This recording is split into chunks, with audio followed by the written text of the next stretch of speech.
కాటన్లో border first ఈ బార్డర్లో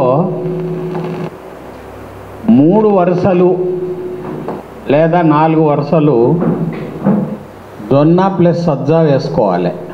ఈ జొన్న సజ్జ వేసుకోవడం వలన మిత్ర పురుగుల సంఖ్య బాగా పెరుగుతాయి.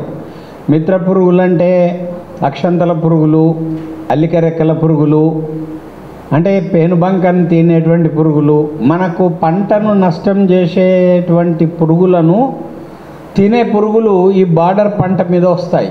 అప్పుడు ఈ 3 వరుసల తర్వాత కాటన్ వేసుకోవాలి. ఇట్లా కాటన్ వేసుకుంటారు వరుసలలో. ఈ 6వ వరుస కంది వేయాలి కంపల్సరీ. 6:1 కానీ 5:1 కానీ ఇవన్నీ కాటన్. ఇది కంది వరుస వస్తుంది.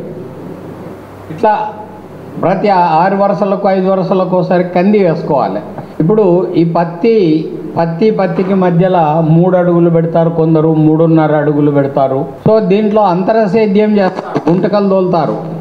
ఈ గుంటకలు ఒక 3-4 గుంటకలు, అంటే నెలలో పట్లనే 3-4 గుంటకలు అయిన తర్వాత ఇంకా పొలంలోకి దిగరు. అప్పుడు 2 వరుసల మధ్యలో ఒకటి సజ్జ, దీంట్లో బెండ, ఈ 2 వరుసల మధ్యలో గోర్చిక్కుడు, గోంగూర, దీంట్లో అలసంద. పత్తి 5 months క్రాపు, కంది కూడా 5 నెలల పంట, సజ్జ 100 రోజులు 110 రోజులు, బెండ 100 రోజులు, గోంగూర జస్ట్ 45 to 50 days, గోర్చిక్కుడు అది కాయడం అయితే 45-50 daysకు కాపు స్టార్ట్ అవుతుంది. పిక్కింగ్స్ వస్తాయి కాబట్టి 100 రోజుల వరకు కంటిన్యూ అవుతాయి. అంటే దీంట్లో అడిషనల్ ఆదాయము వస్తుంది, ఈ ఇంటర్స్పేస్ను సరిగ్గా ఉపయోగించుకున్నట్టు అవుతుంది.